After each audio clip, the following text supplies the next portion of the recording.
Novel karya Syukri Muhammad Syukri. Setelah rombongan Telangke berlayar, kami istirahat di rumah Adi. Kurang etis membiarkan Telangke pulang sendiri ke Buntul Dedecer. Harus menunggu mereka kembali dari Pedemon. Yuk kita tunggu mereka di rumah Aka Kebayakan, ajak ibu setelah perahu berlayar ke tengah danau. Siapa yang tinggal di sana, tanyaku. Ada si Amira, jelas ibu. Oh ya, lupa, kataku. Aku benar-benar lupa kalau Amira sudah kembali ke Takengon, padahal sudah beberapa kali bertemu dengannya. Di rumah Adi, ibu menggantikan peran Inen Adi. Begitu masuk ke dalam rumah, ibu langsung menuju ke tungku dapur. Menu makan siang disiapkan, nasi ditanak dan gulai ayam sengeral dipanaskan. Ibu tidak ingin merepotkan Amira yang belum mahir memasak. Kami juga harus tahu diri sebagai orang yang menumpang. Siang itu, Amira menjadi ratu di rumahnya, dimasak dan dihidang nasi. Menjelang waktu asyar, rombongan Telangke beserta Aman Adi kembali dari Pedemon. Mereka sumringah, pertanda prosesi lamaran berjalan lancar. Adi mengangkat jempolnya, berarti semua prosesi lamaran berjalan baik. Dia menempelkan 4 jari ke bibir, artinya salamku sudah diterima Rani. Penampong Nikuyu sudah diterima, kata Paman Payatumpi begitu duduk di bale-bale rumah Adi. Syukurlah, jawab Bapak. Artinya, lamaran lelaki lain tidak boleh diterima lagi, tegas Paman Payatumpi. Betul, kata Bapak. Siapa saja yang hadir pada acara itu? Tanya ibu penasaran. Keluarga calon mempelai perempuan hadir semuanya di sana, ungkap Bibi Pondok Baru. Mudah-mudahan semuanya lancar, harap Bapak.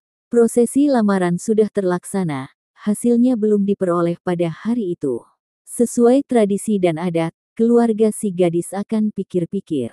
Adat menyediakan waktu menjawab, maksimal 3 hari. Dalam rentang itu, mereka akan menjalankan prinsip amal tidur Nipi JG, mempertimbangkan lamaran itu secara matang.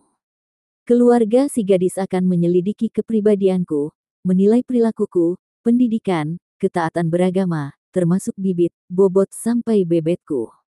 Sebenarnya, dengan menanyai keluarga Adi, mereka sudah memperoleh semua informasi tersebut. Namun, adat mengharuskan mencari informasi dari sumber lain, dikenal dengan istilah second opinion. Apakah nantinya lamaranku diterima? Bila barang bawaan tidak dikembalikan dalam waktu 3 hari, tandanya lamaran diterima. Sebaliknya, bila barang bawaan bernama penampong Nikuyu dikembalikan sebelum 3 hari, dipastikan lamaran ditolak. Sudah sore, kami pamit dulu, mohon Bapak kepada Aman Adi memecah keheningan. Malam ini kita nginap di sini, basa-basi Aman Adi. Berizin, lain hari kami nginap, jawab Bapak. Kilpayatumpi ini jauh rumahnya, tambah Bapak sambil memegang bahu Paman Payatumpi. Baiklah. Moga selamat sampai ke rumah, kata Aman Adi melepas keberangkatan kami pulang ke Buntul Dedecer. Berjalan kaki dari Kebayakan ke Buntul Dedecer biasanya dapat kutempuh dalam waktu kurang dari 1 jam. Berbeda berjalan dengan rombongan yang terdiri dari orang tua dan anak-anak, langkahku harus diperlambat. Aku mengikuti irama langkah rombongan yang berjumlah 15 orang. Menjelang maghrib, akhirnya kami tiba di Buntul Dedecer. Paman Payatumpi harus menunda perjalanan pulang. Biasanya, dia pulang ke Payatumpi mengambil jalan pintas, melalui Payaserngi. Akhir-akhir ini, sejumlah harimau sering melintas di kawasan tersebut, berisiko melintasi hutan Payaserngi di malam hari.